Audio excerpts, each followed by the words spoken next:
buzzers as we are Facebook Live for our, all right, this is our work session, January 16th, in preparation for our January 20th Board of Aldermen meeting. So we'll call the work session to order. We've got one presentation and then we'll go through the agenda, but I did want to make notice that we do have a city holiday. MLK Day is on Monday, so the city will be closed, and there will be citywide pickup on Tuesday for trash. So obviously sanitation has no pickup on Monday, but we will be doing citywide pickup on Tuesday. So make my announcements out of the way. We are very fortunate today. I got Ms. Amy Bishop has come to us today. We've never really had a presentation on the Starkville Housing Authority and all the things that they do and where their locations are and all the things that I think are attendant to them being a part of our community. We obviously appoint the board members, and so I think it was time for us to hear a little bit more about it. So with the executive director, you want to come down here where you can sit, if you don't mind, so we can lay eyes on you and let you tell us about the Housing Authority. They just had their Christmas party here recently, and they always do a really nice job. So I wanted to give her a chance to educate us more. Well, thank you for having me today. As Mayor School said, I am Amy Bishop. I am the Executive Director at the Starkville Housing Authority. I've been with the Housing Authority for 17 years. I'm in my 10th year as Executive Director. Before that, I served as full council. Along with me today, Mr. Leo Rice. He's my maintenance supervisor, so he's just here for support. I just want to give you a brief overview of the Housing Authority. So, the Housing Authority is funded by the federal government through the U.S. Department of Housing and Urban Development, better known as HUD. So you hear HUD a lot. HUD has many facets to it. We're considered public housing, meaning that our rent is based off income, whereas you have other entities like Section 8 that issue vouchers. But our housing authority is a public housing authority. We were founded here in 1958. We have a total of 5 properties. We have Pecan Acres, McDowell Street, Reed Road, Alfred Perkins, and Zuber Street. Reed Road is our largest property with a total of 84 units. What's the total? It's all, the whole thing, all 5 or 84 units? All 5 of, well, we have 84 units on Reed Road, 74 in Pecan Acres. Okay. Alfred Perkins has 16, Zuber Street has 40, and McDowell has 30. So Okay. that's a total of 244 units. There you go. Okay, thank you. Which serves approximately 650 individuals if each unit is housed at capacity. Okay. Applicants undergo a criminal background check, credit check, and a landlord reference. And if those things check out, then their name is added to our waiting list. HUD is very strict about adding to the waiting list before housing. We don't do emergency housing. That's a term that I get a lot, thinking that you can apply, be approved, and move right in. But no, you must be on the waiting list in order to get housed. How long is your waiting list? Currently, we have 146 people on our waiting list. That was Seriously? at the end of December. Wow. How often do units turn over? It really just depends. If you had an average month, 5, 10? None? I would No. say some months none. Usually, our highest turnover is in the summer when people start to move. I would say maybe 5 at the Okay, most. so not a lot of turnover. Not a lot. We try to get them turned over fairly quickly. According to how we occupy, that's what our funding is based off of. So we don't let units stay empty too long. That's why we go back to that waiting list and get somebody in there. Let me see what else.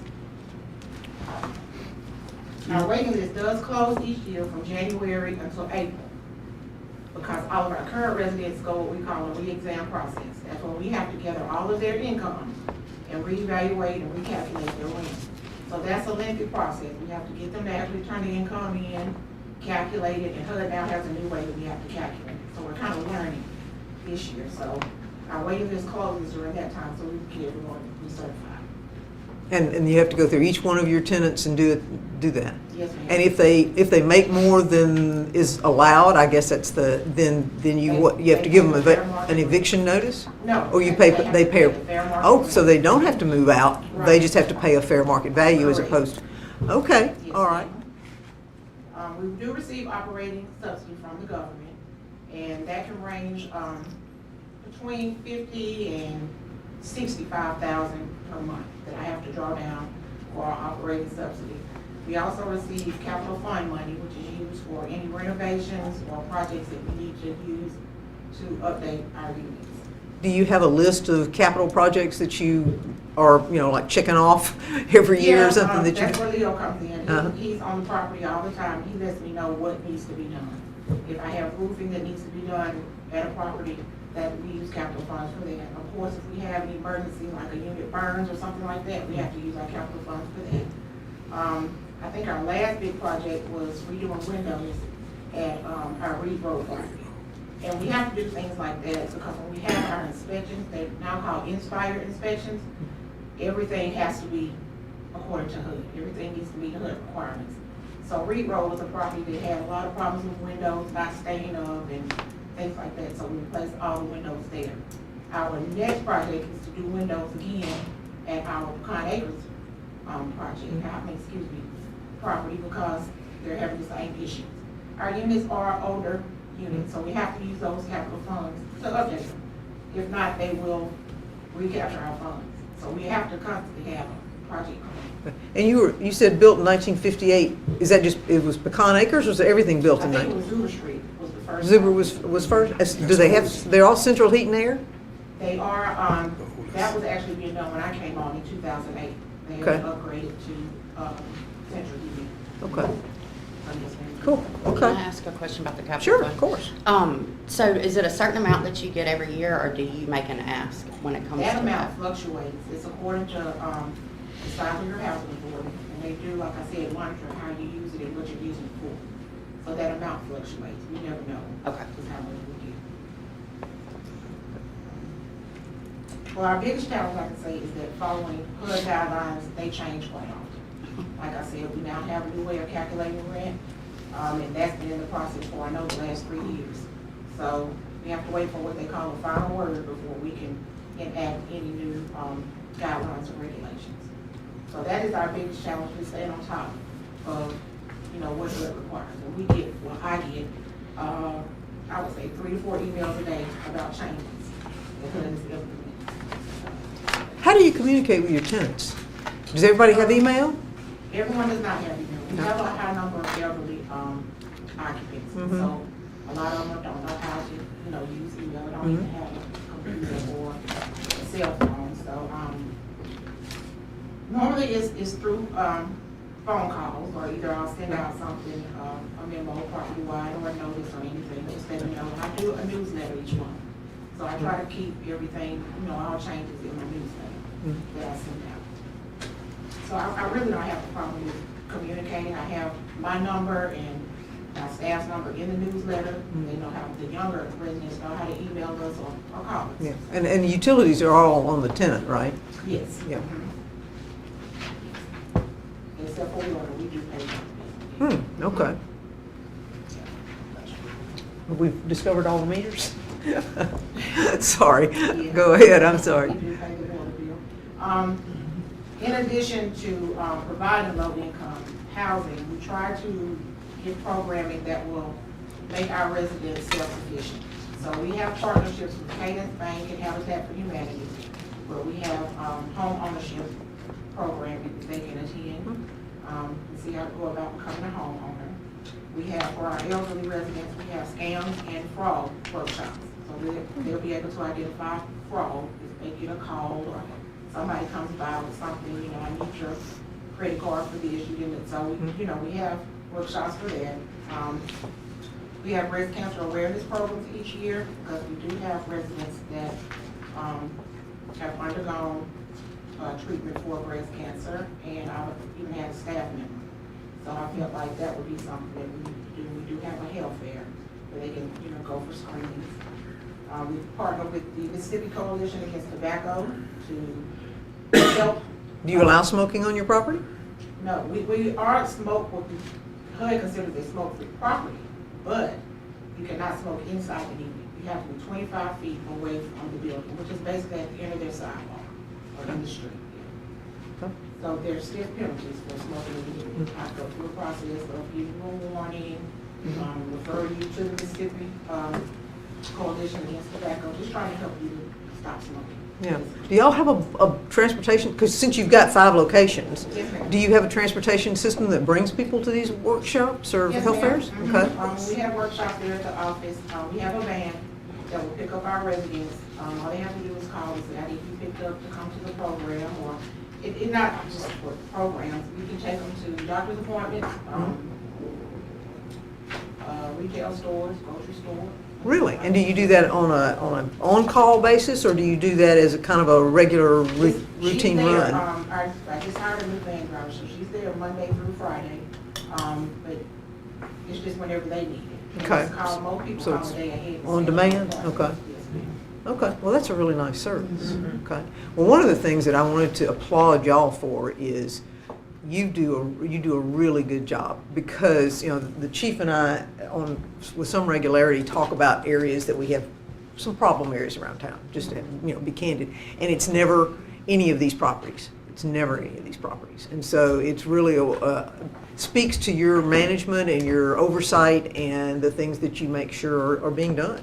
And I just think that's a incredibly important element to our community as a whole, but it speaks well of your management. And so I wanted to, you know, take the opportunity to say that out loud, because to me, property management is what creates the problems with units that are creating problems in the community overall. Lack And of- so lack of property management, or you know, absentee landlords and that sort of thing. But clearly, you were doing an excellent job. So you said you wanted to say. I did. I just wanted to say that as a casual observer, a drive-by observer, it appears that the properties are very well maintained, and I appreciate that too. So, I'm a thank stickler. you. Yeah, yeah. So we do appreciate it. And correct me if I'm wrong, but isn't your McDowell property for a more elderly group of people? For elderly and disabled, there are no children. Okay. Okay, and y'all can distinguish that with that, so, okay, all right. Well, I thought I recalled that, but I wanted to verify that. And your maintenance, you have a maintenance shed on McDowell, do you not? Yes. Yeah, okay, that was where we had our little paint issue, Yes, okay. ma'am. All right, anyone else, any other questions? No? All right, well, thank you so much for coming today. I really appreciate you taking the time, and sincerely appreciate what you do, because, you know, that it's really important for our community that y'all provide that service and do so well. Okay, I just want to say that Alderman Vaughn is a great liaison. Yes, and I should have recognized that. If I have questions or issues or something, so he's been great. Good. All right. Well, thank you again. Do appreciate it. All right. So let's move to our meeting. We've got 2 sets of minutes. Mr. Huskisson, you've looked at those. You got a thumbs up on those? Yes, ma'am. I certainly looked at the special call because it was so quick. So consent. Can we do consent for those? Those two. And mayor's comments, I have nothing in particular at this time, but I'm sure something will come up, so we'll have that opportunity as a part of that. We have no public appearances. We're going to skip, former Alderman, Dumas will be making the presentation on the Smart Bus Transit System. He always has to do that every year in order to check the boxes for that grant, so we know he'll be coming forward, and it will be a public hearing and a public presentation. So, I look forward to seeing that, because those numbers continue to reflect the use of that service in town, and I think it's incredibly important. We will skip the next one because I don't want to have to ask Alderman Moreland to leave for the work session. So we will move to public hearing and consideration of the special exception, which is the place of worship on Industrial Road. Mr. McCaskey is here, as Mr. Haviland has taken a long weekend. So would you like to share a little bit about that with us? Okay, so this is going to be the Orchard Church, and they're just looking at going into that corner Industrial Park Road, and they're going to be in that existing structure. Just a little bit of planning and zoning unanimously voted to approve it. And they previously had existed, I believe, inside of school, and then COVID hit, and so then they ended up having to go out of campus. So they have been in the community already, and now they're trying to find their own permanent place to be. So. If I'm not mistaken, 208 Industrial Park Road, it was a church prior to, is that not the building? It was a church in. This was a Well, it was being used as Okay. one, So but it's yeah, not it the was not Castle a. Fair. Okay, No, that's only an no. extended. My bad. They're the folks that we have to make sure that they don't put signs out in the right of way. Okay. On the regular, so hopefully with their own space, they won't feel that needed, so that'll be great. Okay, and then any questions about that particular one? And then the special exception for the manufactured home on Butler Road. Yes, so this one came up as a code enforcement action, just that it was noticed that this manufacturer home was placed, and they had not gotten the exception, so when they approached for code enforcement, they came and made the application. So the manufacturer home is already placed, but so far it meets all the requirements, but the planning and zoning did unanimously vote to approve it. Okay, so that one was unanimous as well. Okay, all right, great. And last but not least, the special exception for the development standards, and this is for the hotel, right? For the Yes. property, that property, so, Yeah, that's for regarding the access. yes. Okay. Yes. Anything else? Unless y'all questions. Was that unanimous as well? Yes, it was. Okay, so P and Z voted. Okay, all righty. Obviously, nothing to consent about any of that because that's got to be public hearing. So, all right, under mayor's business, I think I had spoken with each of y'all separately about this, and I'm asking for authority to call, or board approval to call the first of 2 public hearings to expand our alcohol ordinance to go to, on Sunday, to go from 11, starting at 11, to back to 10 a.m. And that's when a lot of the restaurants are opening, and that's when they wanted to be able to extend that same service that they had it available at 11 for the sale of alcoholic beverages, Bloody Marys, mimosas, whatever it is people are drinking. It's for Sunday brunch. So that's what this is a request for calling for the public hearing, and we will leave that off of consent because I feel sure that there'll be some. Would you like to put that on consent, Alderman Paul? No? Okay. I just thought I'd ask. I mean, I know the basic feeling, but since this was just calling for a public hearing, I thought I'd test the waters. All right. There's no board business. And under airport, Mr. Lincoln is here. We have a lease for the NOAA, and for the first time, they will be paying us for it as opposed to it being gratis. So that's good negotiation on your part, Mr. Lincoln. So can we do consent for that one? Consent. Okay. And then base network and support agreement, sell plan with QT Pod, and this is necessary for us to be able to sell avgas, jet fuel after hours. Correct about that as well? Okay. Consent for that one? Okay, thank you. All right. Mr. McCaskey, you're back up again. I'll let you just Yep. roll Okay. with it. So this is Preserve at Huntington Park Phase 1, Part 2. So this is just them breaking up essentially multiple lots, and it's about 7.7 acres. It brings us up to, let's see. Tell me the number of lots it brings us up to. Yes, essentially they're just dividing it out. And the board's previously made actions, the planning and zoning voted unanimously to approve. But essentially, this one has a series of things that were voted on and passed through the board. Essentially, the development is just a lot more condensed, so it's condensing down the side setbacks, essentially, kind of like y'all see in Adelaide, where things are much closer together because of the design that exists. Okay, all right. So, and this was no issues No issues. with the final plat? Can we do consent for that one? Consent. Okay. And then we have final plat approval for 504 Martin Luther King Drive. Yes. Go ahead. This one's a little bit more interesting just because there is no development being done. So as far as like what is going to happen, staff is unsure either, but essentially the property owner and families owned some of this property along Martin Luther King in the past. Apparently it's gotten sold off, so this is them just acquiring it, aggregating into one, and then maybe sometime in 30 years. Okay, so it's been split and now we're putting it back We're together putting it back again? Together. They were trying to get all 3 lots, as you'll see in the staff packet, but the owners of the other ones weren't willing to sell, so they just took it back out. But at Okay. this point, it's going to stay the same. This one did not go to the planning and zoning because it's minor, there's no infrastructure, so PRC did approve it. Okay, just an aggregation. Okay, can we do consent for that one? Yeah, consent. Okay. And then Community Development Department to apply for America 250 Mississippi grant. These next 2 are related to Brush Arbor. And there is an opportunity for additional funding to make some improvements to the frontage along Brush Arbor.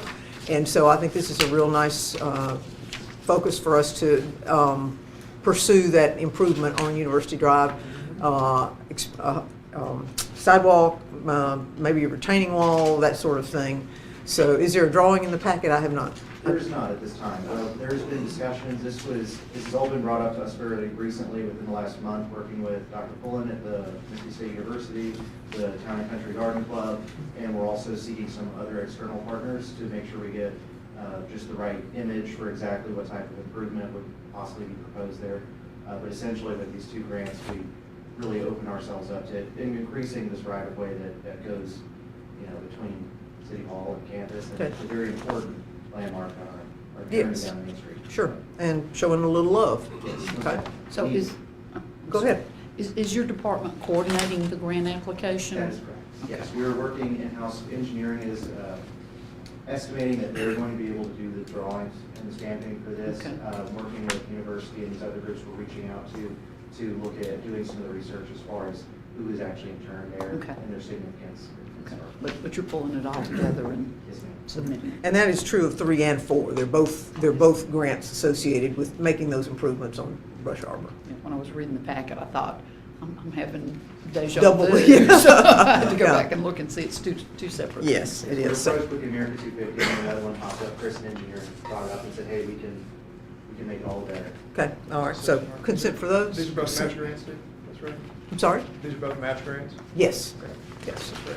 And there are cemetery funds that can be helpful, or else we have some street improvement funds that would do sidewalks and that sort of thing, so we'll. All right, under engineering, we have, Mr. Burnett, you're here. Anything you want to, this is the drop deck trailer for the bollards that are the mobile bollards, and you want to speak to it at all? It's a proprietary trailer for those bollards to make them where we can put them where we need to deploy those. Right. And it is being paid for out of the Main Street funds because that was a part of the original bid package. So we got For the money. bollards? Yeah, Yes, ma'am. yeah. And this allows us to obviously have events and things downtown that, and those bollards are quite heavy.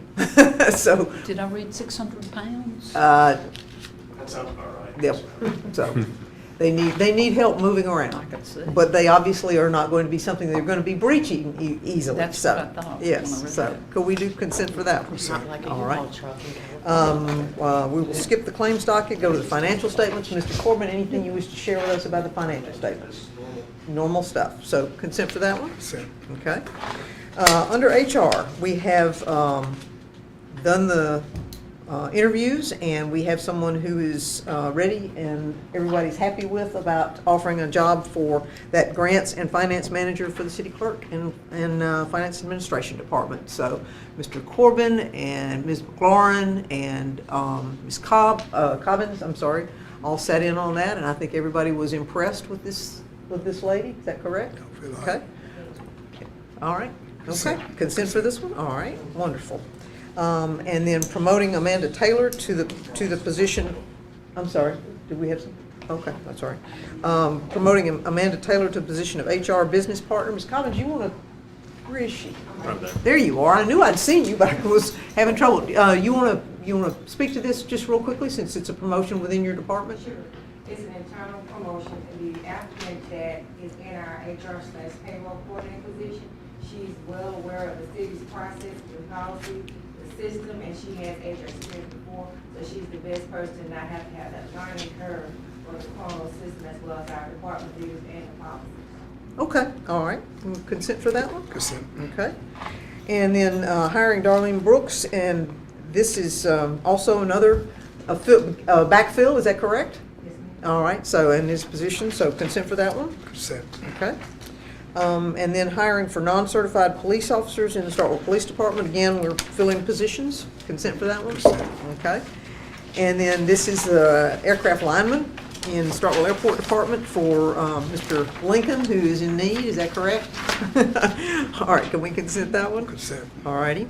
And then landscape intern in the Starkville Utilities Department. This is a continuation of that position. Okay. Consent for that one? Consent. And then hiring a temporary driver in sanitation environmental services. Mr.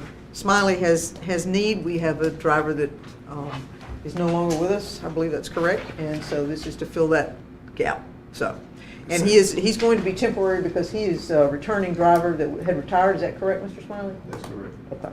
All right. So, Consent. love those folks who are willing to come back and work for us a little bit. That's great. And then we have 2 disciplinary actions recommended by the chief for us to take under, to act on. So consent for those? Consent. Okay. Then parks, we have geotechnical investigation for a proposed skate park because we have gotten a grant for the skate park, for which I'm very excited. anything about that one you want to share? Because you've been working that grant, Mr. Burnett. Yes, ma'am. There will be several approvals that come forward, but the most important piece is procurement is a design build. And so part of that requirement is that we offer some site information to the proposers. The geotech is one of those requirements. We already Okay. have a survey done, so this is a necessary step for the procurement. There will be 3 or 5 more approvals as part of this. Okay, so it is going to be, kind of a piecemeal as we work our way toward it? Okay. Yes, ma'am. Yes, ma'am. And I think there's community support for this and community interest in this. In talking with you in the past, didn't you say that as we move along in this grant process and the design process, that there will be an opportunity for community input? There will be. We have in the proposal that at least one public input session is required, and we will advertise and make sure people are aware. Very good. Well, I'm pretty stoked about it because this is one of those things that I have been, ever since I've been mayor, I've had some kids coming to me wanting a skate park. So I just think it's way cool that there's some grants out there. We've got a location that's going to work, and so anyway, it's pretty cool. All right, consent for that one? Consent. All right. And then low bid from SGK for the soccer irrigation. As I think y'all know, our soccer fields have not gotten the love they need over the last number of years. And so the irrigation system is one of the last pieces that we're going to get in order. It's a big piece so that we can keep them irrigated and in good shape. And then hopefully we'll be having some soccer tournaments pretty soon, because apparently for those who do have soccer use, I'm hearing that they are looking much better. Or you give me a head nod on that one? They are? Yeah. That they're looking much better than they were. So I think we're moving in the right direction. Thank goodness. Yeah. So can we do consent for that one? Consent. Okay, thank you. Then police, we have a five-year lease for body worn cameras, et cetera, and there's that very large amount. And I would like to say that this is the sort of a replacement contract. It is, And it's almost twice what the original contract yeah, was. well, I'm not surprised about that, but if you will look down a little further, the next line says the amount due in the current fiscal year is $150,000. So it is not that massive number. No, it's $150,000 for years. For a year, exactly. For So it is years. not nearly as daunting as it is otherwise. So can we do consent for that one? All right, thank you. And then under utilities, we have a low quote for the replacement of electric butterfly valves at Curry Street. Consent for that one? Consent. Okay. Anything you want to share about any of these, Mr. Kemp? Number 1 is just a replacement of some old aging equipment. Okay. Number 2 is really a big milestone for us to get that project, and it came in about $11.9 million for that project, and we were anticipating closer to $14 million, so So, very favorable bids that's on that. wonderful news. Yeah. Okay. The bids, we had 4 of them. Okay. So we were really excited about that, and the company has been vetted. Okay. And there wasn't a wide disparity between the There was bids? not. There was That's a good news tight too. spread, and, Okay. we feel good about it. The engineer that we work with this company, or next to them, so they're recommending to proceed with the contract. Okay, and the other one is just a surplus and then a replacement. Okay, can we do consent for those? Consent. Since we're on utilities, can I ask a Sure. question? I noticed under one of the new hires, we've got request authorization, Jane Lowe for a landscape intern for Starkville utilities. Okay. I was Mm-hmm. Yeah, just making sure. we've had him for years, or had that position, because they have those, areas with grass and I so. didn't, I just missed Yes, it. yes, sir. And then for us, we will be taking up a matter under personnel for executive session. All right, that was it. Any questions or discussion or anything for the board? All right, well, y'all have a great long weekend. We will have Monday off, and so.